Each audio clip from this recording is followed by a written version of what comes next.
নাফিসার মুখ গম্ভীর। ওকে দেখে জিজ্ঞেস করে, কোথায় গিয়েছিলে তুমি? সুমন ভ্রুকুচকে তাকায়। সাধারণত নাফিসা তো এমন প্রশ্ন করে না।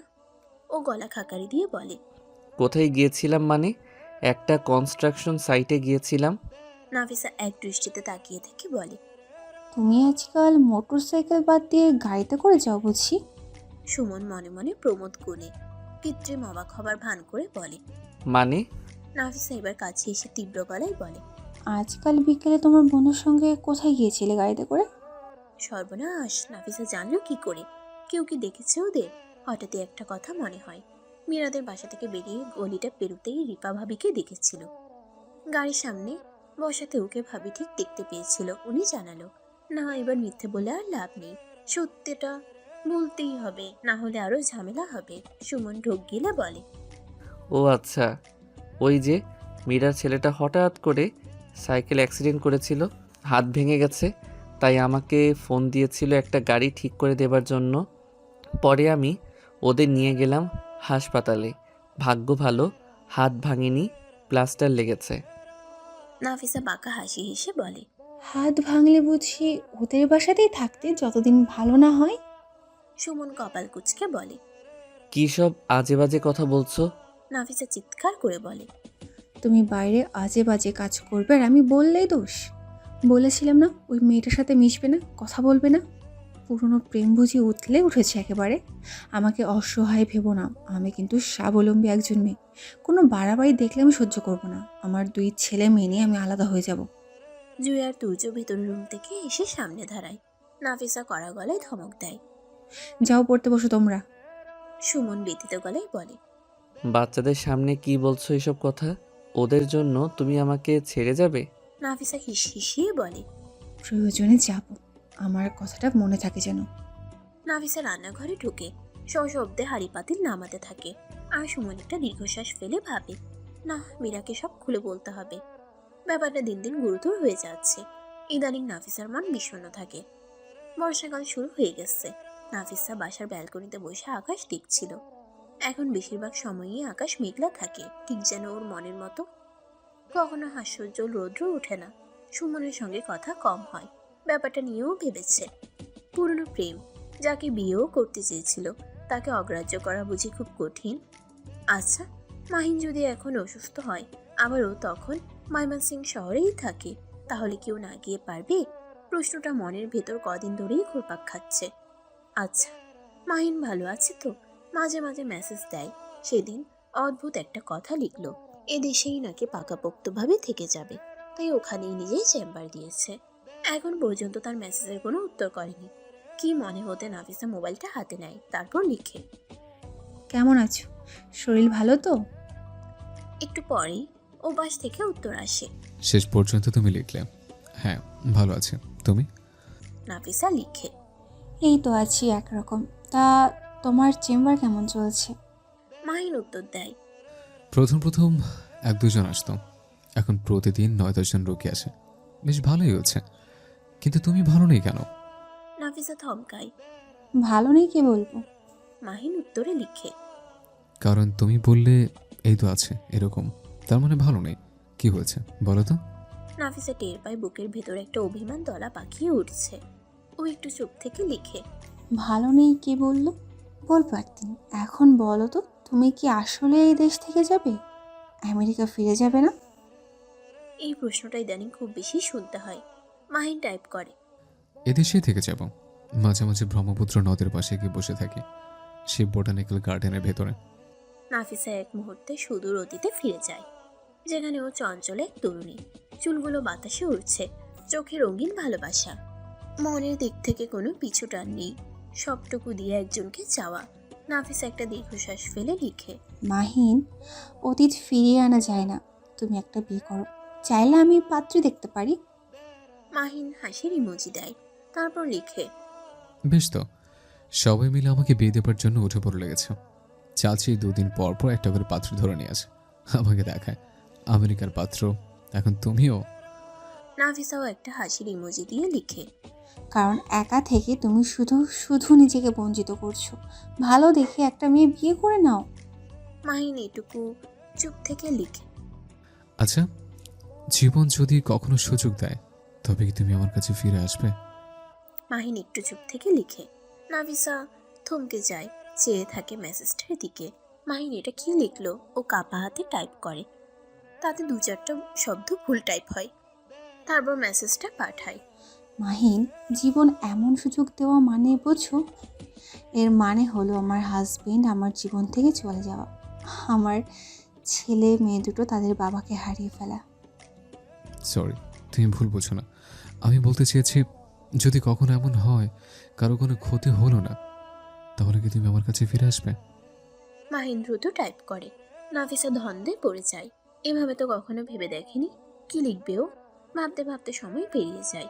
একটা সময় নিজের কাছে কোনো উত্তর খুঁজে না পেয়ে মোবাইলটা বন্ধ করে দেয়। ময়মনসিংহের চরপাড়ায় সালতানাত রেস্টুরেন্টটা সন্ধ্যার পর বেশ আলোকোজ্জ্বল থাকে। একটু একটু করে ভিড় বাড়ছে। ভেতরের কোণের দিকে টেবিলে মাহিন বসে আছে। কৌতূহলী চোখে সামনে বসা মেয়েটার দিকে তাকিয়ে আছে। বয়স কত হবে? 22-23। নাম সুস্মিতা। এই পাত্রের খোঁজ বিট্টুই নিয়ে এসেছে। ওদের কলেজ থেকে নাকি মাস্টার্স শেষ করছে। মেয়েটা দেখতে সুন্দরী, মানে মানুষ সাদা চোখে যাকে সুন্দরী বলে তেমন। গায়ের রং উজ্জ্বল ফর্সা, টিকালো নাক, টানা টানা চোখ, সুপাশের সাথে চিকেন উইং। মাহিন মেয়েটাকে নিতে বলে নিজেও নেয়। ক্ষুধা পেয়েছে ভীষণ। আজ ওর চেম্বার বন্ধ, সাপ্তাহিক ছুটি। বাসায় বসে বিরক্তিকর সময় কাটানোর চেয়ে এটাই ভালো। তাতে করে চাচা চাচি অন্তত এইটুকু শান্তি তো পেতে পারে যে ও মেয়ে দেখছে। এখনো আমাদের সমাজে কেউ বিয়ে করবে না এটা মেনে নিতে পারে না। জোর করে হলেও মানুষটাকে একটা বিপদে ফেলে দেওয়া। মাহিন খেতে খেতে বলে। সুস্মিতা, আমার বয়স কত জানো? সুস্মিতা একটা চিকেন উইং চিবোচ্ছিল। ও তার ছেলের গলায় বলে। কতর হবে, 50-60? মাহিন হাসে। বাহ, মেয়েটা তো বেশ মজার আছে। ও কৌতুকের গলায় বলে। তাহলে তোমার মতো এত সুন্দর একটা মেয়ে আমার মতো একজন বুড়োকে বিয়ে করবে কেন? সুস্মিতা এবার স্থির চোখে তাকায়। তারপর কাটা কাটা গলায় বলে। পারস্পরিক স্বার্থ সংশ্লিষ্ট ব্যাপারে বলতে পারেন। আমি আমেরিকা যেতে চাই, আর আপনি সুন্দর একটা বউ চান। বিয়েটা হলে আমাদের দুজনের উদ্দেশ্য হাসিল হলো। মাহিন চোখ কুচকায়, তারপর বলে। কিন্তু আমি যদি আর আমেরিকা ফিরে না যাই, আমি তো ভেবেছি এখানে থেকে যাব। সুস্মিতা থমকে যায়, চোখে মুখে বিস্ময়। আপনি এখানেই থেকে যাবেন, আমেরিকা আর ফিরবেন না? মাহিন দুপাশে মাথা নাড়ে। না, সুস্মিতা ভ্রুকুচকে বলে। কিন্তু আমাকে যে বিটু বলল আপনি আমেরিকা থাকেন, ওখানকার ডাক্তার, তাহলে এদেশে থাকবেন কেন? মাহিন সুপে চুমুক দিতে দিতে বলে। জীবনে একটু নিজের মতো করে বাঁচতে চাই, সেজন্য হয়তো ওই দেশে আর ফিরে যাওয়া হবে না। সুস্মিতা একটা দীর্ঘশ্বাস ফেলে।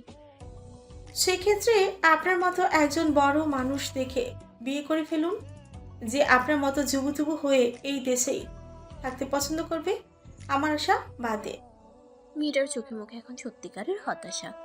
ও হয়তো আশা করেনি মাহিন এমন একটা কথা বলবে। এই মেয়েটার মাঝে নিজের তরুণ বয়সের ছায়া দেখতে পায়, যখন ও শুধুমাত্র আমেরিকা যাবার জন্যই বিয়েটা করেছিল।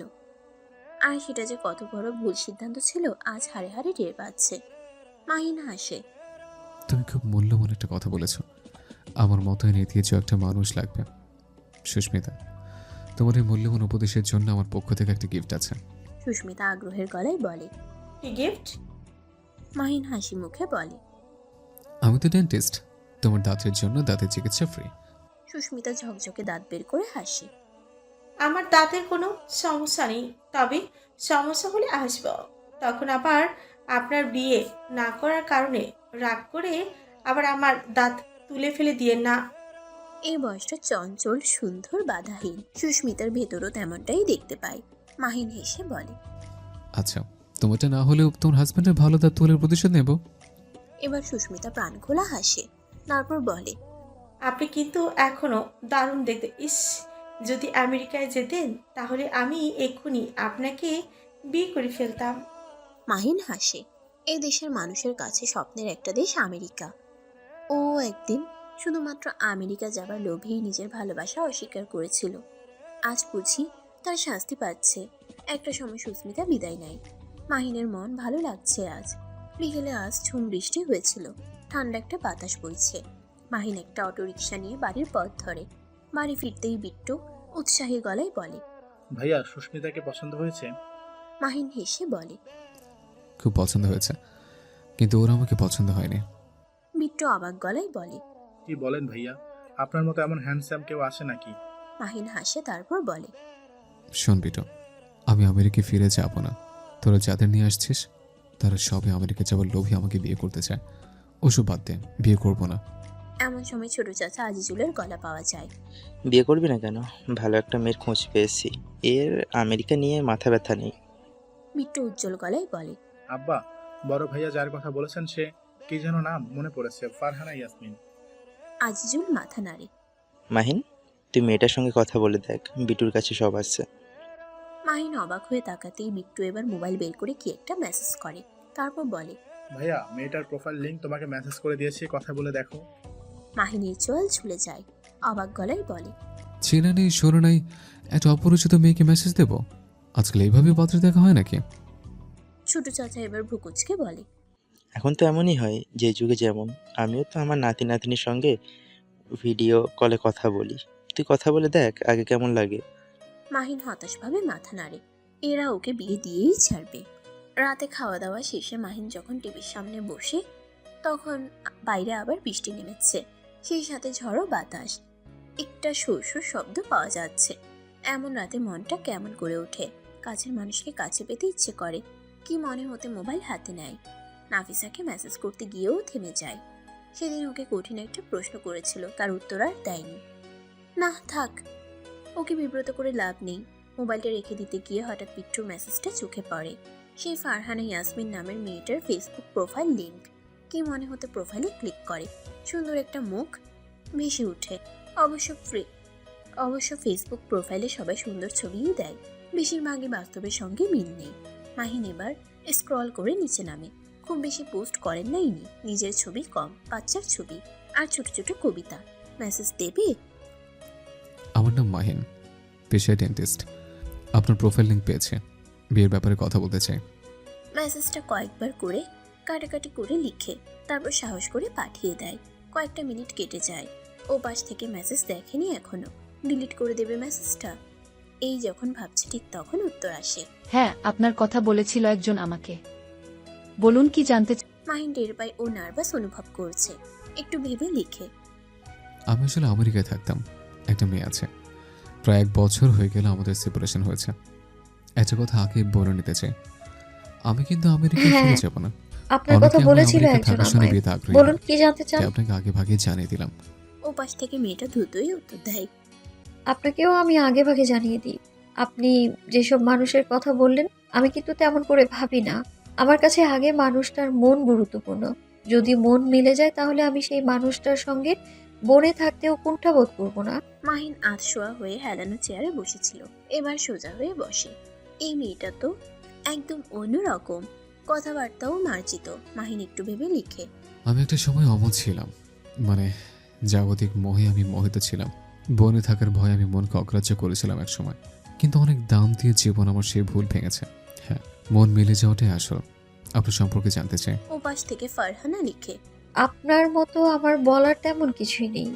মফস্বলের একটা কলেজ থেকে অনার্স মাস্টার্স করছি, তারপর বিয়ে, বাচ্চা। প্রায় 1 বছর আগে হাজবেন্ড একটা রোড অ্যাক্সিডেন্টে মারা গেল। তারপর একা, ছেলেই এখন সব। সবাই বিয়ের কথা বলছে, কিন্তু ভয় হয় নতুন মানুষ যদি আমার ছেলেকে আপন করে নিতে না পারে, তাহলে যে আমি অনুতাপে মরে যাব।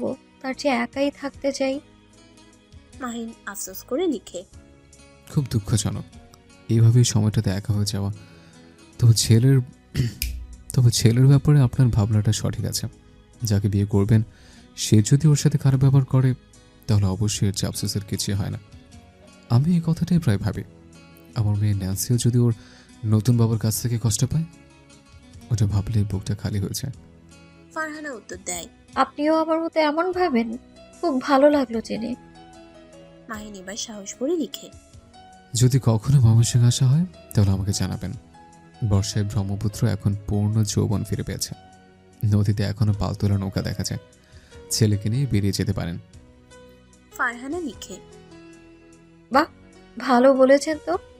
পাত্র দেখতে পাত্রীই চলে যাবে, মাঝখান দিয়ে ব্রহ্মপুত্র নদটা দেখা হবে। মাহিন হাসির ইমোজি দিয়ে লিখে। সবসময় একই রকম হবে কেন? এবার উল্টোটা হোক, পাত্রী চলে আসুক পাত্র দেখতে। ফারহানাও এবার হাসির ইমোজি দিয়ে লেখে। আচ্ছা, সেটা দেখা যাবে। আপনার সঙ্গে কথা বলে খুব ভালো লাগলো। রাত হলো, ঘুমোতে যাই। ভালো থাকবেন। মাহিন ছোট্ট করে লিখে। আপনিও ভালো থাকবেন, শুভরাত্রি। মাহিন এবার আবার ফারহানার ফেসবুক প্রোফাইল খুলে প্রোফাইলে দেওয়া ছবিটা আরেকবার দেখে, কেন যেন মেয়েটাকে ভালো লাগছে। পরদিন সন্ধ্যাবেলা ও যখন চেম্বার করছিল মেসেজ আসে, চেয়ে দেখে নাফিসার মেসেজ। কি করছো? রোগী দেখছো বুঝি? মাহিন সবে একটা রোগী দেখে শেষ করেছে। বাইরের অ্যাটেন্ড্যান্টকে বলে 5 মিনিট পরে রোগী পাঠাতে। মাহিন উত্তর দেয়। আমার খবর ভালো। শোন, সামনের মাসে কদিনের জন্য ময়মনসিংহ আসবো। তোমার চেম্বারের ঠিকানাটা দিয়ে রাখো। ফ্রি দাঁত দেখিয়ে যাব। বিনিময়ে 2টো পাত্রের ছবি দেখাবো। আমার পরিচিত এরা, 2টো মেয়েই ভালো, দেখতে পারো। নাফিসা মেসেজ দেয়। মাহিন হাসির ইমোজি দিয়ে লিখে। তারপর তোমার কি খবর? ওরে বাপরে, তুমি এবার মেয়ের ছবি দেখাবে? শোনো, কাল একজনের সঙ্গে কথা হলো, কথা বলে ভালো লেগেছে। চাচার সম্বন্ধটা এনেছেন, ওনার বড় ছেলে মেয়ের খোঁজ এনেছে। ও পাশ থেকে নাফিসা আগ্রহ নিয়ে তাই? বাহ, খুব ভালো তো। দেখি কোন সেই মেয়ে যার সঙ্গে কথা বলে এত ভালো লাগলো তোমার? ও পাশ থেকে নাফিসা আগ্রহ নিয়ে লিখে। মাহিন একটু ইতস্তত করে, তারপর কালকে সেই মেয়েটার ছবি ডাউনলোড করে পাঠিয়ে দেয়। ও পাশ থেকে কিছুক্ষণ কোনো উত্তর আসে না। এরপর সরাসরি ফোন আসে নাফিসার। উত্তেজিত গলায় বলে। এই মেয়েকে তুমি কোথায় পেলে? মাহিন অবাক গলায় বলে। কেন, কি হয়েছে, তুমি চেনো? নাফিসা বিষ গলায় বলে। খুব ভালো করে চিনি, কিন্তু এর নাম তো মীরা। আমার হাজবেন্ড সুমনের প্রাক্তন প্রেমিকা, এখনও সুমনের পিছু পিছু ঘুরে। আর এই মেয়েটাকে তোমার ভালো লাগলো? মাহিন স্তম্ভিত হয়ে যায়। ও বিস্মিত গলায় বলে। কি বলছো এসব? কোথাও ভুল হচ্ছে না তো? তুমি জানলে কি করে এটা তোমার হাজবেন্ডের প্রাক্তন প্রেমিকা? এবার নাফিসা পুরো ঘটনা খুলে বলে। মাহিন অবাক বিস্ময়ে শুনতে থাকে। এমনও কখনো হয়, এই যে রূপকথার মতো, যাকে ও ভালোবাসতো তার হাজবেন্ডের প্রাক্তন প্রেমিকা ফারহানা ইয়াসমিন, যার ডাক নাম মীরা। ইরহান ঘাড় গুজে ড্রয়িং করছিল। বাম হাত দিয়ে আর্ট পেপার চেপে ধরে ডান হাতে রং পেন্সিল চালাচ্ছিল। মীরা পাশে এসে বসে, তারপর কৌতূহলী গলায় বলে। কি আছে আমার ইহান বাবা? ইহান মুখ তুলে লাজুক হেসে বলে। নদীর ছবি। মীরা তাকিয়ে দেখে নদীতে রঙিন পাল তোলা নৌকার একটা অবয়ব ফুটে উঠছে। ও জিজ্ঞাসা গলায় বলে। কিন্তু তুমি তো কখনো নদী দেখোনি। ইহান সংকুচিত গলায় বলে। আমি গুগল থেকে চার্জ দিয়ে দেখেছি, হয়নি ঠিকঠাক। মীরা এবার ছেলের কাঁধে হাত রেখে বলে। খুব সুন্দর হয়েছে বাবা, তবে তুমি চাইলে আমরা সত্যিকারের নদী দেখতে যেতে পারি। ইহানের চোখ চকচক করে ওঠে। সত্যি বলছো মা? মীরা মাথা নাড়ে। হ্যাঁ সত্যি, ময়মনসিংহে একটা নদী আছে খুব সুন্দর, ব্রহ্মপুত্র নদ। একদিন গিয়ে দেখে আসবো। ইহান এবার আগ্রহের গলায় বলে। কবে আম্মু? সামনে আমার স্কুল ছুটি আছে, চলো যাই তাহলে। মীরা আনমনে মাথা নাড়ে। সেই ভদ্রলোকের সঙ্গে কথা বলার পর ওর নিজেরও খুব ইচ্ছে করছে নদীটা দেখতে। আর যদি বিয়ে করতেই হয়, সেক্ষেত্রে ইহানের সঙ্গে সেই মানুষটার সঙ্গে একটা পরিচয় হবারও দরকার আছে। সেদিন ইহানের বাবার বন্ধু আকার ভাই মাহিনের কথা বলেছিল। ওনার বড় চাচার ছেলে, দীর্ঘদিন আমেরিকায় ছিল। বউয়ের সঙ্গে সেপারেশন হয়েছে বছর খানেক। কী কারণে সেটাও জানতে চাইনি। অবশ্য ওয়াকার ভাই বলেছেন মানুষ হিসেবে ওনার চাচাতো ভাইটা নাকি ভালো। আমেরিকার জীবনযাপনে অভ্যস্ত হতে না পেরেই চলে এসেছে। সে যাই হোক, কিন্তু ইহানকে নিজের বিয়ের কথাও বলবি কি করে? মাকে স্বার্থপর ভাববে না তো? কিন্তু এমন একা থাকতে থাকতে ইদানিং ওর ভয় করে। সেদিন যখন ইহানের হাত ভাঙার খবর পেল, কেমন শক্তিহীন হয়ে পড়েছিল। একজন যে কেউ শক্ত করে ওর হাত ধরে বলবে, ভয়ের কিছু নেই, আমি আছি, তেমন কেউ নেই। সুমনকে এভাবে বারবার ডেকে নেওয়াটাও অনুচিত হচ্ছে। নাফিসা ইতোমধ্যে ওর সঙ্গে সুমনের ব্যাপারটা নিয়ে কথা শুনিয়েছে, তাই এখন ওদের বাসায় যাওয়া বন্ধ। মীরার ভয় হয় আরো বড় বিপদ এলে ও সামলাবে কি করে। আপন বলতেই মামা মামি, এরা মারা গেলেও ও কোথায় যাবে? একটা চাকরি হলেও হতো, কিন্তু এই বয়সে কোথাও চাকরি নেই। মা দেখো কেমন হলো, তোমার সেই ব্রহ্মপুত্র নদীর মতো হয়েছে কিনা। ইহান আর্ট ব্যাপারটা ওর চোখের সামনে মেলে ধরে। মীরা প্রশংসা করে বলে। খুব সুন্দর হয়েছে বাবা। আচ্ছা তোমার বাম হাতে ব্যথা নেই তো? ইহান মাথা নাড়ে। একদম ঠিকঠাক। মীরার সুমনের কথা মনে হয় সেদিনও না থাকলে কি যে করতো ও। ইহান ভালো হয়ে যাবার পর একটা দিন ওকে বাসে দাওয়াত করে খাওয়াতে চেয়েছিল, কিন্তু মামার এই বাসে সুমন নিশ্চয়ই আসবে না। ওর বিয়ের সময় মামি অনেক কথা শুনিয়েছিল, অথচ আজ প্রয়োজনে প্রায়ই সুমনের সাহায্য নিতে হচ্ছে ওকে। এই যে ও বিয়ের সিদ্ধান্ত নিচ্ছে সেটা নিয়েও সুমনের সঙ্গেই কথা বলার দরকার মনে হচ্ছে। এই পৃথিবীতে একমাত্র সুমন নিঃস্বার্থভাবে ওর ভালো চায়, একমাত্র ওই বলতে পারবে ওর সিদ্ধান্তটা ঠিক হচ্ছে কিনা। পরদিন সকালে ঘুম থেকে উঠতেই মীরা একটা মেসেজ পায়। সুমন লিখেছে, শুভ জন্মদিন মীরা, জীবন সুন্দর হোক তোর। মীরার চোখ ঝাপসা হয়ে আসে। একটা মানুষ ওকে আজও সেই আগেকার মতোই মনে রেখেছে। একটা ঘটনার কথা মনে পড়ে যায়, তখন সুমনের সঙ্গে ওর ভাব হয়ে গেছে। এক জন্মদিনে ও ঘুম থেকে উঠে দেখে ওর বাসার ব্যালকনিতে একটা ফুলের টব রাখা, ছোট্ট একটা চিরকুটে লেখা শুভ জন্মদিন। আহ, কি সুন্দর ছিল সেই দিনগুলো, বিশুদ্ধ সব মুহূর্ত। আজ এতটা বছর পর সেই স্মৃতি এখনো একই রকম মন ভালো করে দেয়। মীরা ছোট্ট করে লিখে, তুই মনে রেখেছিস আজও? আজ একটু দেখা করতে পারবি? ওপাশ থেকে সুমন একটু সময় নেয়, তারপর লিখে, আচ্ছা, সেদিনে সেই ব্যাংকে আসতে পারবি? মীরা হাসে। আহারে বেচারা, বাইরে একটা রেস্টুরেন্টেও বসতে পারবে না। ও লিখে, আচ্ছা, আমি 11টার মধ্যে চলে আসবো। সুমন চিন্তিত মুখে ব্যাংকের সামনে সেই চায়ের দোকানটায় বসেছিল। আশেপাশে এখন পর্যন্ত পরিচিত কাউকে খুঁজে পাওয়া যায়নি।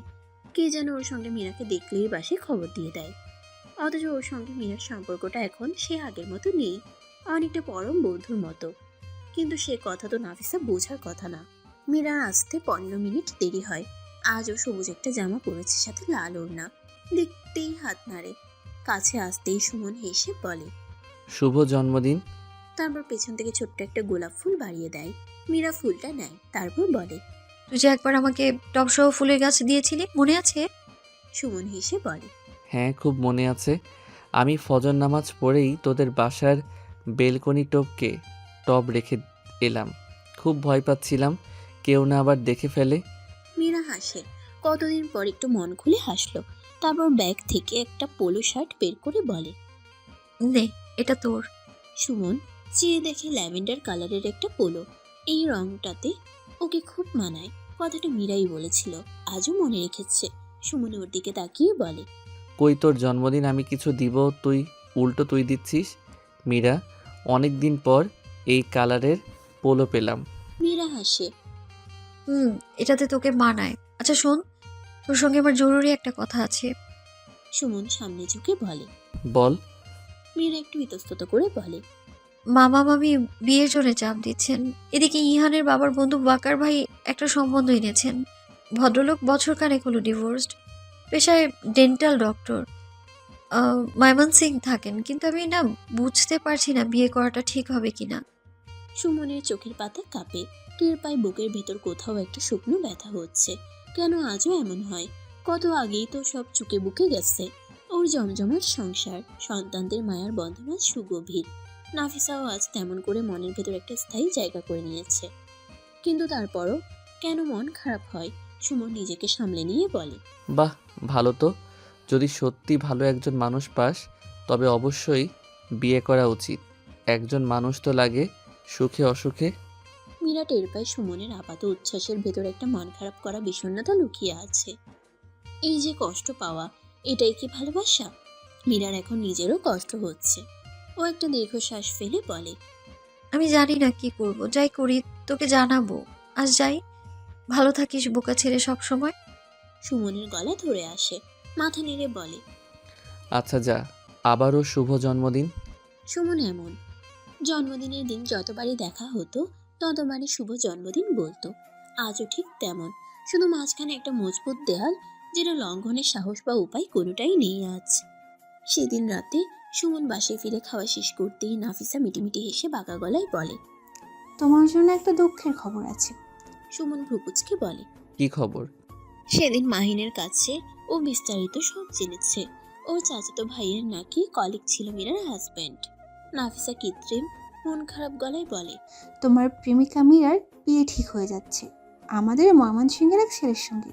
তোমাকে নিশ্চয়ই জানিয়েছে। সুমন একটা জোর ধাক্কা খায়। নাফিসা কি জাদু জানে? আজই মাত্র মীরার সঙ্গে এই বিষয়ে কথা হলো, আরও জেনে গেল। কিন্তু কি করে? ওর আর মীরার মাঝে তো একান্তেই কথা হয়েছে। সুমন না জানার ভান করে, রুকুচকে বলে। কে বলল তোমাকে? নাফিসা সামনে এসে ওর মুখের দিকে উকিঝুঁকি মারে, তারপর তেরছা গলায় বলে। কষ্ট পেলে মনে হয়। আহা, এবারও তোমাকে ফাঁকি দিয়ে অন্য একজনকে বিয়ে করে ফেলেছি। জীবনে 2বার ছ্যাঁকা খেলে তুমি। সুমন আহত চোখে তাকিয়ে থাকে। নাফিসা এমন করে বলতে পারলো? সুমন কোনো উত্তর না দিয়ে বেডরুমে চলে যায়। নাফিসা মুখ অন্ধকার করে বসে থাকে। শেষ কথাটা যে ওর জন্যও সত্য। মাহিনও তো বিয়ে করছে। ইস, কেন যে জীবনের এই পর্যায়ে এসে এমন জটিলতার মুখোমুখি পড়ে গেল। কেমন আছেন? মীরা রাতের খাবার শেষ করে সবে টিভির সামনে বসেছিল। এমন সময় মেসেঞ্জারে মেসেজটা আসে। চেয়ে দেখে সেই ভদ্রলোক। মীরা লিখে, ভালো আছি, আপনি? মাহিন উত্তর দেয়। আমিও ভালো আছি। তারপর কিছু ভাবলেন? মীরা মিটি মিটি হাসে, তারপর লিখে। হ্যাঁ, ভাবলাম তো, সিদ্ধান্ত নিয়েই ফেললাম। ও পাশ থেকে বিস্মিত হবার ইমোজি দিয়ে মাহিন লিখে। সত্যি বলছেন? মীরা এবার টাইপ করে। হ্যাঁ সত্যি, ভাবলাম আপনাদের ওখানে গিয়ে ব্রহ্মপুত্র নদটা দেখেই আসব। আপনি একটা রাত থাকার জন্য ভালো একটা হোটেলের ব্যবস্থা করে দিন, তবে খুব বেশি যেন খরচ না হয় সেটা দেখবেন। মাহিন চোখ বড় বড় করে তাকিয়ে থাকে। ও আরো ভাবলো মেয়েটা বুঝি বিয়ের সিদ্ধান্ত নিয়ে ফেলেছে। মাহিন মাথায় হাত দেবার ইমোজি দিয়ে লিখে। আমি ভেবেছিলাম আপনি বুঝি বিয়ের সিদ্ধান্ত নিয়ে নিয়েছেন। অবশ্য নদী দেখতে আসবেন, এটাও কম নয়। ব্রহ্মপুত্র নদের তীর ঘেঁষে একটা সুন্দর রিসোর্ট আছে, আমার পক্ষ থেকে আপনার ছেলের জন্য উপহার। মীরা দ্রুত টাইপ করে। না, এটা হয় না, ওসব জায়গায় অনেক খরচ, আর খামোকা আপনি দেবেনই বা কেন? মাহিন পাল্টা জবাব দেয়। খরচ নিয়ে ভাববেন না, আমার নিজের জন্যই করা। আপনি এলে পাত্র দেখার কাজটা হয়ে গেল, আর সেই ক্ষেত্রে দায়িত্বটা তো আমার। তাই আপনি নিশ্চিন্ত মনে প্ল্যান করুন, আমাকে শুধু একটা সপ্তাহ আগে জানাবেন। মীরা লিখে। সেই ক্ষেত্রে তো দায়টা আমারই। আমিও পাত্র দেখে গেলাম, তাই যা খরচ হয় তার অর্ধেক আমি দেব। মাহিন অনেকগুলো হাসি ইমোজি দেয়। আচ্ছা, আপনি যথার্থই বলেছেন। মীরা লিখে। হ্যাঁ, জীবনে যথার্থ কাজই জরুরি। আচ্ছা, আমি আপনাকে জানাবো, ভালো থাকবেন। মাহিন একটা লাইক সাইন দিয়ে চুপচাপ মেসেজগুলোর দিকে চেয়ে থাকে। মেয়েটা আর 10টা মেয়েদের মতো না। মুগ্ধ হবার কিছু উপাদান আছে যা চট করে সবার মাঝে দেখা যায় না। এই যখন ভাবছিল, ঠিক তখন মেসেঞ্জারে আবার টুং করে শব্দ হতেই ও আগ্রহ নিয়ে তাকায়। না, মীরা মেয়েটার মেসেজ না, নাফিসার মেসেজ। বিয়ে ঠিকঠাক? মাহিন হাসে, তারপর লিখে। না, পাত্র দেখবার ব্যবস্থা করলাম, তুমি ময়মনসিংহে চলে এসো, একসাথেই দেখলাম। পাত্রে আমি আগেই দেখেছি, কিন্তু মীরা ময়মনসিংহ যাবে? আমেরিকার পাত্র দেখে বুঝি উতলা হয়ে গেল। নাফিসা লিখে। মাহিন টের পায় নাফিসার রাগ হচ্ছে। পুরনো অধিকার বুঝি কেউই ছাড়তে পারে না। ও তাড়াতাড়ি লিখে। না, ওই ছেলেকে নিয়ে নদী দেখতে আসবে। আমি বলেছিলাম একবেলা এখানে এসে ঘুরে যেতে, তুমি তো আর আসবে না। নাফিসা একটু চুপ থেকে লিখে। আমি এলে আর কি হবে, যখন সময় ছিল তখন তুমি চলে গেলে। এখানটায় একটা অস্বস্তি আছে মাহিনের। হঠাৎ একটা কথা মনে হতেই ও লিখে। আচ্ছা নাফিসা, কিছুদিন আগে তোমাকে আমি একটা কথা বলেছিলাম, মনে আছে? নাফিসা মনে করতে না পেরে বলে। কি যেন বলেছিলে? মাহিন লিখে। বলেছিলাম জীবন কখনো যদি সুযোগ দেয় আমার কাছে ফিরে আসার, তুমি আসবে? নাফিসা দীর্ঘশ্বাস ফেলে। সেটা কি আর কখনো আসবে? মাহিন এবার দ্রুত টাইপ করে। সুযোগ তো এসছে, ভালো করে ভেবে দেখো। মেয়েরা যেমন সুমনকে চায়, ঠিক তেমনি আমি তোমাকে চাই। তুমি যদি আমাকে বিয়ে করো তাহলে কিন্তু সমস্যার সমাধান হয়ে যায়। যে যার পছন্দের মানুষকে খুব সহজেই পেয়ে যায়। তাই বলছিলাম, জীবন কিন্তু ঠিক একটা সুযোগ দিয়েছে, ভেবে দেখো কি করবে। নাফিসা স্তম্ভিত হয়ে মেসেজের দিকে তাকিয়ে থাকে। ব্যাপারটা এভাবে তো ভেবে দেখেনি কখনো। হ্যাঁ, সুমন আজও পুরনো প্রেমিকা মীরার প্রতি দুর্বল, আর মাহিন আজও ওকে পেতে চায়। তাহলে বাধাটা কোথায়? কেমন দম বন্ধ হয়ে আসতে থাকে। মনের ভেতর ভীষণ একটা ঝড় ওঠে। হ্যাঁ, মাহিনের কথাটা সত্য। জীবন সত্যি একটা অদ্ভুত সুযোগ দিয়েছে বটে, যে যার নিজের প্রিয় মানুষের কাছে ফিরে গেল। কিন্তু সেটা কি এতই সহজ? বর্ষা শেষ হয়েছে। এখন ব্রহ্মপুত্র নদের উপর শুভ্র সাদা মেঘের ভেলা ভাসে আকাশে। আর রয়েছে নদীর দুপার জুড়ে নরম সাদা কাশফুল। বাতাস এলেই কেমন দুলতে থাকে। একটা রঙিন পালতোলা নৌকার সামনের দিকে মীরা এহানকে নিয়ে বসেছিল। পেছনে মাহিন বসে বসে মাঝির সঙ্গে কি যেন গল্প করছিল। আজ দুপুরেই ওরা ময়মনসিং এসে পৌঁছেছে। একদম ব্রহ্মপুত্র নদীর পাড় ঘেঁষে রিসর্টটা। ওদের রুমের জানালা দিয়েই নদীটা দেখা যায়। ইস, না এলে ভীষণ ভুল হতো। ভাড়ার ব্যাপারে জিজ্ঞেস করে কোনো সদুত্তর পাওয়া যায়নি। মাহিন বলেছে এই রিসোর্টের মালিক নাকি তার কাছে দাঁতের চিকিৎসা করান। সেই সুবাদে তার জন্য রিসোর্ট ভাড়া নাকি মওকুফ। কথাটা বিশ্বাস হয়নি। লোকটা বেশ মজার, একটু উদাস ভাব আছে। এই যে মীরার সঙ্গে অযথা গল্পের চেষ্টা না করে মাঝির সঙ্গে বসে বসে গল্প করছে। ভালো লাগে ব্যাপারটা। গায়ে পড়া মানুষ একদম পছন্দ না। একটু পর মাহিনের ডাকে পেছন ফিরে তাকায়। আপনারা চা খাবেন? দুপুরে ভাত খেয়ে বিশ্রাম নিয়ে বিকেলের একটু আগে ওরা নৌকায় উঠেছিল। চায়ের তেষ্টা পেয়েছে। মীরা গলা বাড়িয়ে বলে, মন্দ হয় না। মাহিন সঙ্গে করে নিয়ে আসা ফ্লাস্ক নিয়ে এবার ওদের কাছে এসে বসে। তারপর মীরাকে এক কাপ চা দিয়ে বলে, ইহান, চা খাবে তো আঙ্কেল? ইহান লাজুক গলায় বলে, হ্যাঁ আঙ্কেল। ইহান বেশ সহজভাবেই নিয়েছে মাহিনকে। প্রথমটাই মীরা ভয় পেয়েছিল, যদি ছেলে প্রশ্ন করে ওনাকে চেনে কি করে। মাহিন এবার নিজেও এক কাপ চা দেয়। তারপর ইহানের সঙ্গে গল্প জুড়ে দেয়। ও কি কি আঁকে সেসব খবর নেয়। মোবাইলে তুলে রাখা ওর আঁকা ছবিগুলো আগ্রহের সঙ্গে দেখে। কোনো ছবি আঁকা প্রতিযোগিতায় ছবি পাঠিয়েছে কিনা জানতে চায়। ইহান যখন না করে তখন মাহিন আফসোস করে বলে, তোমার আঁকা যে ছবিগুলো দেখলাম ভীষণ ভালো লেগেছে। বিশেষ করে একটা মেয়েকে নিয়ে যে একটা ছেলে সাইকেল চালাচ্ছে ওটা। আমি তোমাকে হেল্প করব। আন্তর্জাতিক প্রতিযোগিতাগুলোতে তোমার একটা ছবি সাবমিট করতে পারো। আমার মনে হয় তুমি ঠিকই পুরস্কার জিতবে। ইহানের চোখ মুখ স্পষ্টতই উজ্জ্বল হয়ে ওঠে। মীরা ছোট্ট একটা নিঃশ্বাস ফেলে ভাবে, এমন করে ছোট ছোট বিষয়গুলো নিয়ে কেউ একজন স্বপ্ন দেখাতে পারতো যদি। সন্ধ্যার আগে আগে ওরা রিসর্ট থেকে নেমে আসে। নিচে বাচ্চাদের প্লেগ্রাউন্ড, বসার ব্যবস্থা আছে। ওরা একটু নাস্তা করে। ইহান অনুমতি নেবার গলায় বলে, আম্মু আমি একটু ওদিকটায় যাই, অনেক বাচ্চারাই খেলছে। মীরা সম্মতিসূচক মাথা নেড়ে বলে, সাবধানে খেলো, ব্যথা পেও না কিন্তু। ইহান চলে যেতেই মাহিন হেসে বলে, ব্যথা পেয়ে পেয়েই শক্ত হবে, ভয় পাবেন না। মীরা একটা দীর্ঘশ্বাস ফেলে বলে, এই জীবনে এত এত ব্যথা পেয়েছি যে এখন আর নতুন করে ব্যথা পেতে ভালো লাগে না। আবহাওয়াটা গম্ভীর হয়ে যেতেই মাহিন কৌতুকের গলায় বলে, আচ্ছা, পাত্র কেমন দেখলেন সেটা তো বললেন না? মীরা স্বাভাবিক হয় এবার, হাসি মুখে বলে, পাত্র তো দেখতে শুনতে কোনো খুঁত নেই।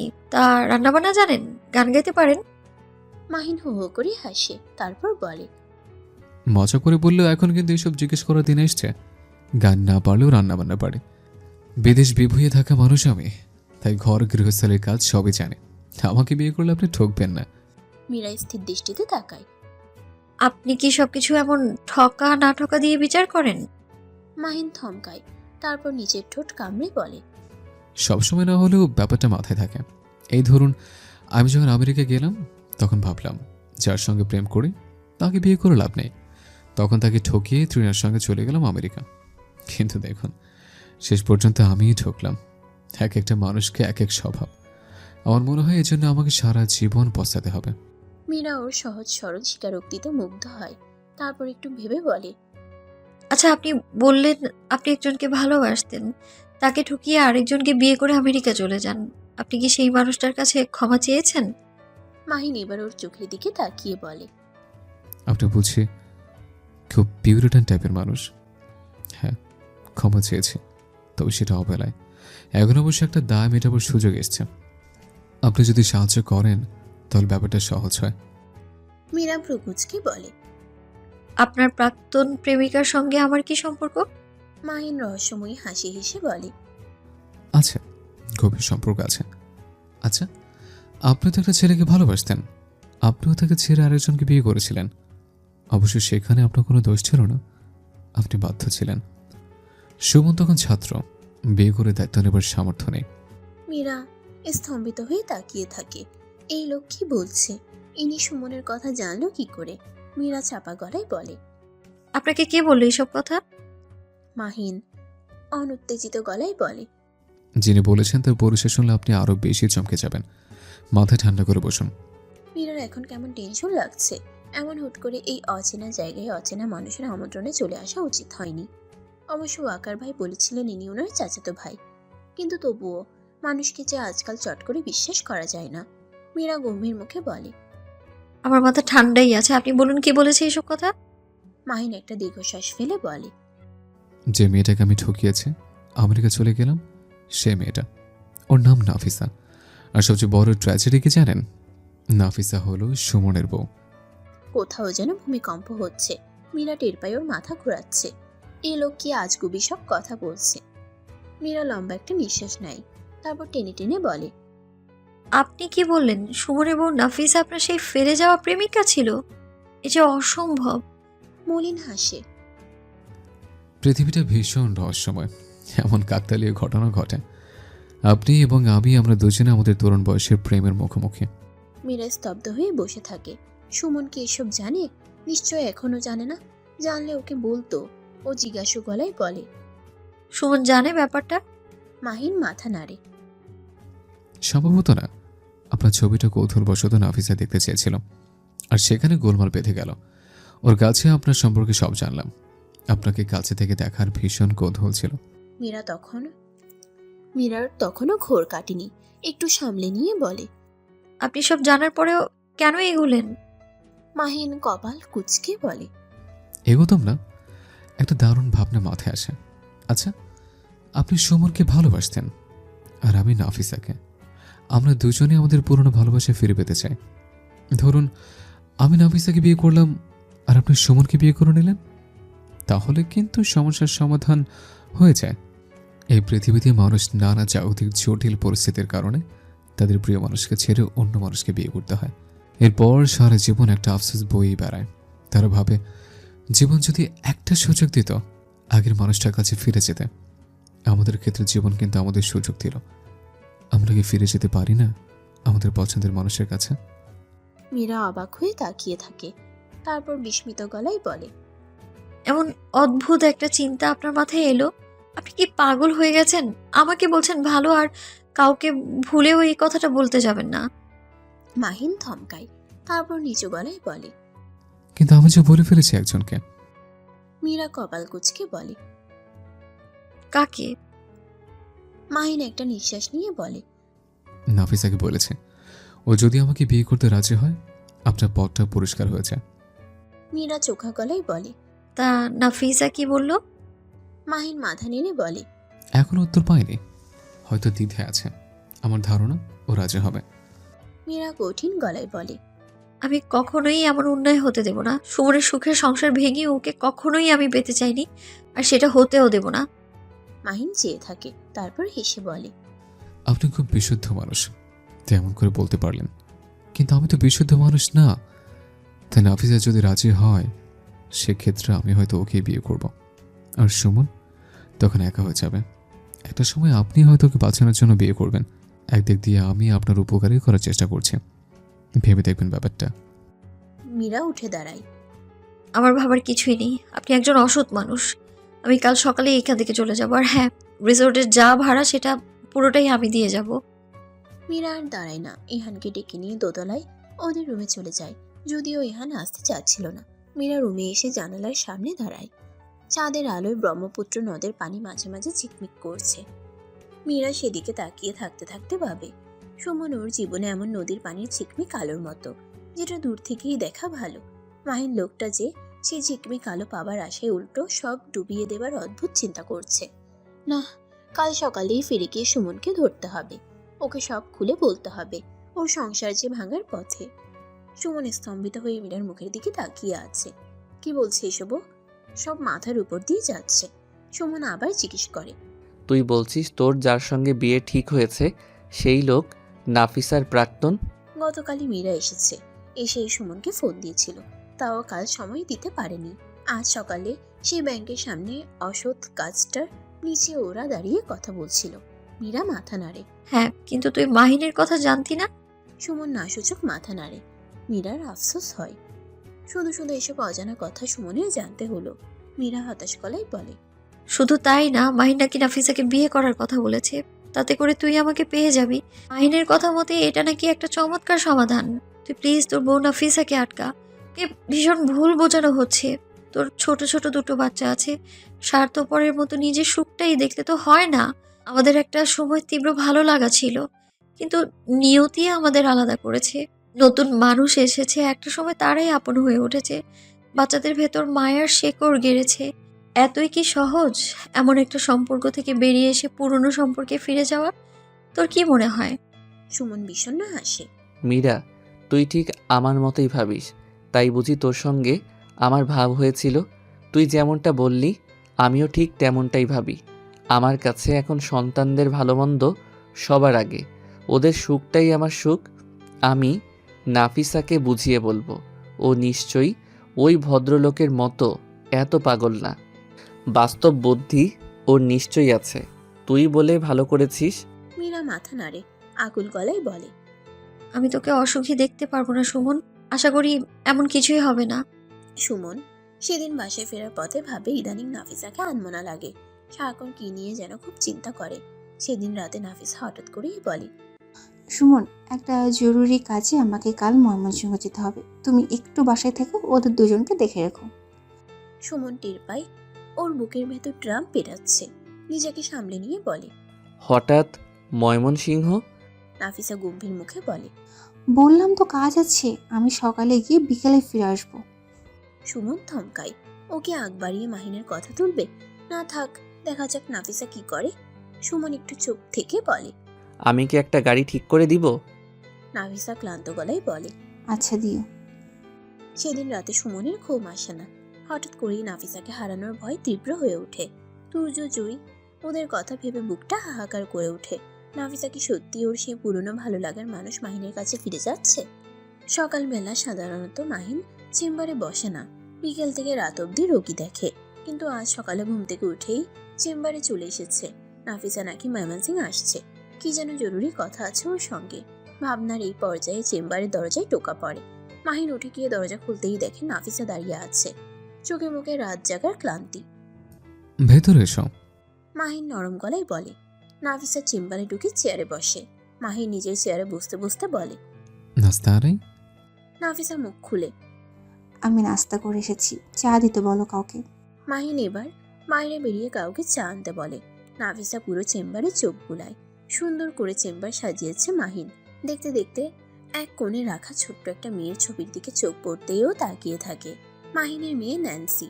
মাহিন ফিরতেও জিজ্ঞাসা গলায় বলে, তোমার মেয়ে বুঝি? খুব সুন্দর হয়েছে তো দেখতে।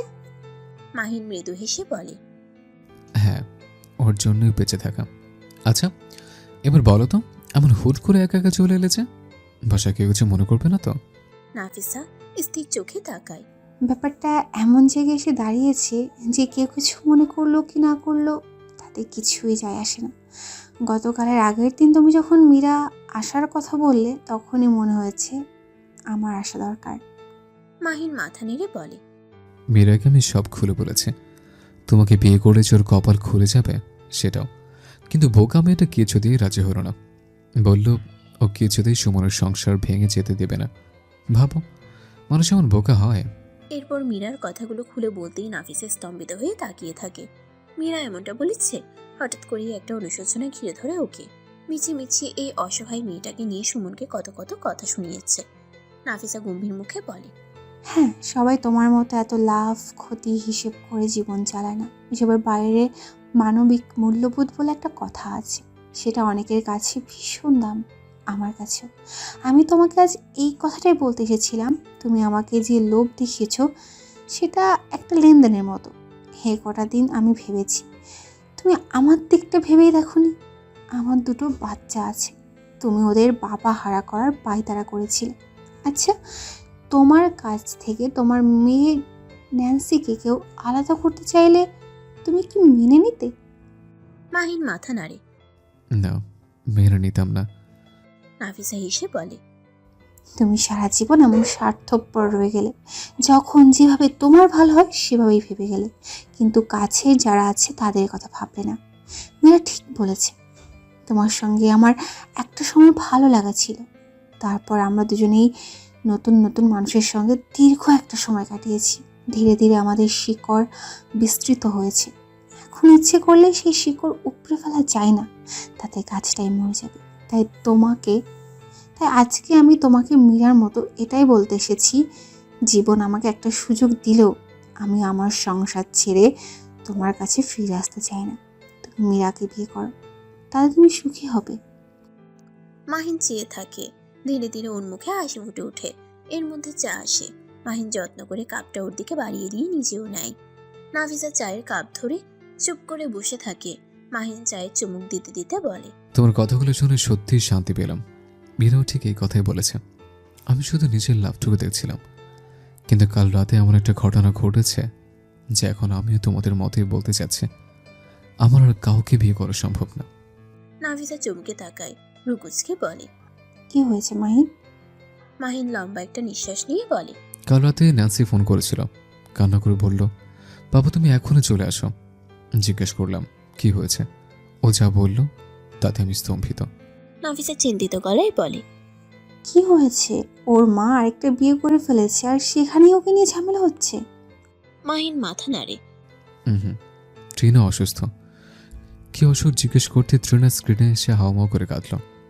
বলল ব্রেস্ট ক্যান্সার, প্রাথমিক পর্যায়ে আছে। বারবার করে ক্ষমা চাইল।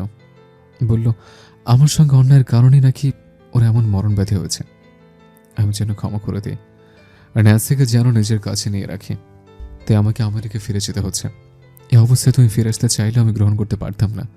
তুমি মীরা দুজনে ঠিক বলেছ। সংসারে জড়িয়ে পড়ার পর তার আনাচে কানাচে এতটা মায়ের উপাদান ছড়িয়ে ছিটে থাকে যে চাইলে তাকে অগ্রাহ্য করা যায় না। আমাদের ফিরে আসে ভালোবাসা সে পুরনো সময়ে ছবি হয়ে বন্দী হয়ে থাকে, তাতে মাঝে মাঝে বাতাস এসে দুলিয়ে দিয়েছে, কিন্তু কখনোই সে বন্দির ছবি মুক্তি পায় না। নাফিসা, আমি তোমার কাছে কৃতজ্ঞ। মীরার কাছেও। যাওয়ার আগে ওনার কাছে ক্ষমা চেয়ে নিতে হবে। তোমরা ভালো থেকো। নাফিসা অবাক বিস্ময়ে ওর কথাগুলো শুনছিল। কি বিচিত্র এই জীবন, কত কত ঘটনা ঘটে।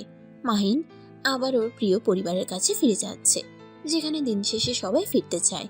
নাফিসা ছোট্ট একটা নিঃশ্বাস ফেলে বলে, তুমিও ভালো থেকো, দোয়া করি তোর না ভালো হয়ে উঠুক। তুমি কবে যাবে? মাহিন নিচের ঠোঁট কামড়ে বলে, আগামী সপ্তাহে।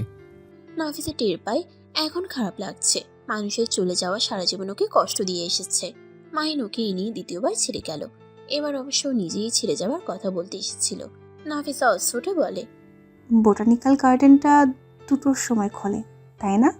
মাহিন তাকায়, তারপর বলে, তুমি আমার সঙ্গে 1 ঘন্টা একটু বসবে সেই রেন্ট্রি গাছটার নিচে?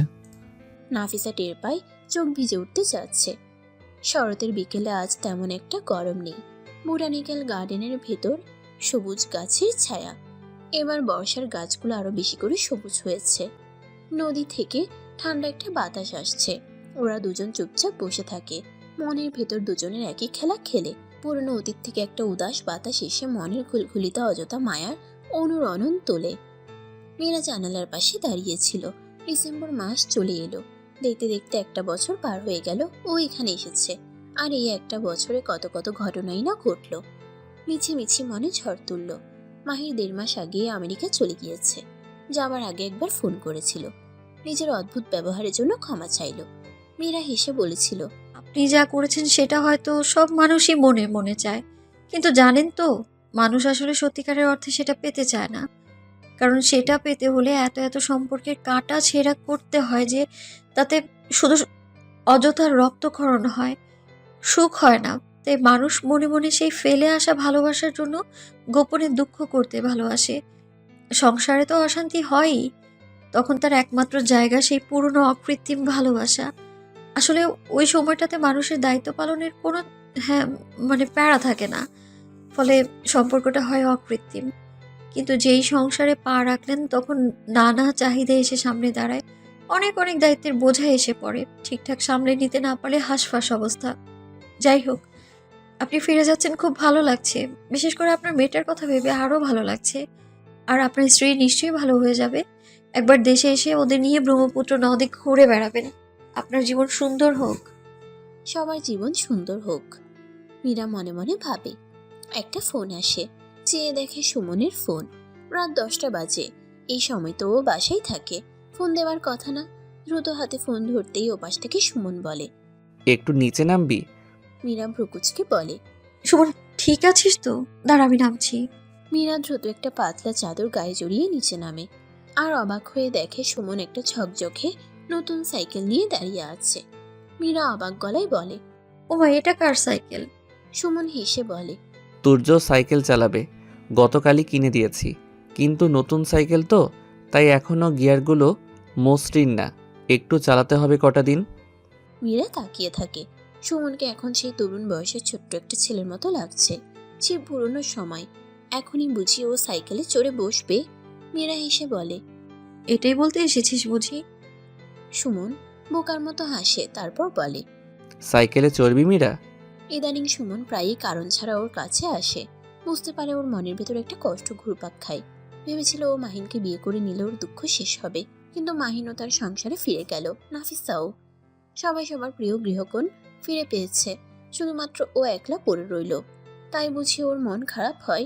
বোকা ছেলে। মীরা টের পায় বুকের ভেতরটা শূন্য হয়ে যাচ্ছে। ভীষণ ইচ্ছে করছে সুমনকে বলতে হ্যাঁ তো, কিন্তু বলা হয় না। ও নরম গলায় বলে।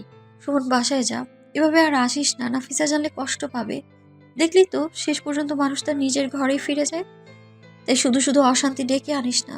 আর একটা খবর আছে, তোকে অবশ্য 2-1 দিনের মধ্যেই জানাতাম। সুমন আগ্রহের গলায় বলে। কি খবর? মীরা লম্বা করে একটা নিঃশ্বাস নেয়, তারপর বলে। ইহানের বাবার বন্ধু ওয়াকার ভাই আমার জন্য একটা চাকরির ব্যবস্থা করেছেন ওনার ওখানেই। আমি তো অ্যাকাউন্টিং থেকে পাশ করেছিলাম, ওদের বিশ্বস্ত একজন লোক লাগতো। আমি বলেছি আগামী মে বা জুন মাস থেকে ইহানের এসএসসি শেষ হলেই আমি জয়েন করব। ইহানকেও ঢাকার একটা কলেজে ভর্তি করে দেব। বেতন যা দেবে তা দিয়ে আমাদের বাসা ভাড়ার খাওয়া খরচ হয়ে যাবে, আর বাকি খরচ সঞ্চয়পত্র থেকে মিটিয়েও হাতে অনেক টাকা থাকবে। তাই অর্থকরী দিক থেকে আপাতত মুক্তি। সেই সাথে তোকেও মুক্তি দিয়ে গেলাম। এখানে থাকলেই 2 দিন পর পর তোর সংসারে অশান্তি হবে, কিন্তু আমি তো তা চাই না কখনো। তুই ভালো থাকলেই যে আমি খুশি। আচ্ছা, আজ কি খুব কুয়াশা পড়েছে? না হলে চোখের পাতা কেন ভিজে উঠছে? সুমন নিজের ঠোঁট কামড়ে ধরে, কেন যেন কান্না পাচ্ছে। মীরা যা বলেছে ঠিক বলেছে, কিন্তু কেন যেন মেনে নিতে আজ ভীষণ কষ্ট হচ্ছে। নিজেকে সামলে নিয়ে বলে।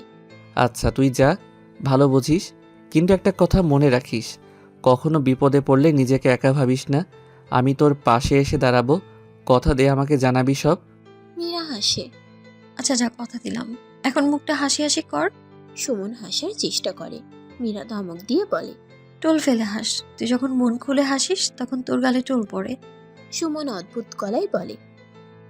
তাহলে শেষ একটাবারের জন্য আমার সাইকেলে চড়, চাদর দিয়ে মুখ ঢেকে বসে পড়, কেউ বুঝবে না। মীরা হাসে। তুই এখনো ছোটই রয়ে গেলি, বাসায় যা, রাত বাড়ছে। সুমন আহত চোখে তাকায়, তারপর মাথা নেড়ে সাইকেল ঘুরিয়ে উঠে প্যাডেল দিতেই পেছন থেকে মীরা ডাকে। দাঁড়া একটু। সুমন পেছন ঘুরে দেখে মীরা গায়ে চাদর দিয়ে মুখ ঢেকে নিয়েছে। কাছে এসে বলে। তুই কি আগের মতোই সাইকেল চালাতে পারিস, না ভুলে গেছিস? দেখিস এই বুড়ো বয়সে আবার ফেলে দিয়ে হাত পা ভাঙিস না আমার। সুমন টের পায় একটা পুরনো সুখের বাতাস ওর বুকের অলিন্দ নিলয়ে পরম মায়ায় হাত বুলিয়ে দিচ্ছে। অনেক দিনের জমে থাকা কষ্ট যেন মুক্তি পায়। ডিসেম্বরের শীতের রাতে আজ ঘন সাদা কুয়াশা পড়েছে, আর সেই সাদা কুয়াশার চাদর গায়ে দুজন বিশুদ্ধ মানুষ কিছুক্ষণের জন্য সুদূর অতীতের একটা দারুণ সময়ে ফিরে যায়। সমাপ্ত।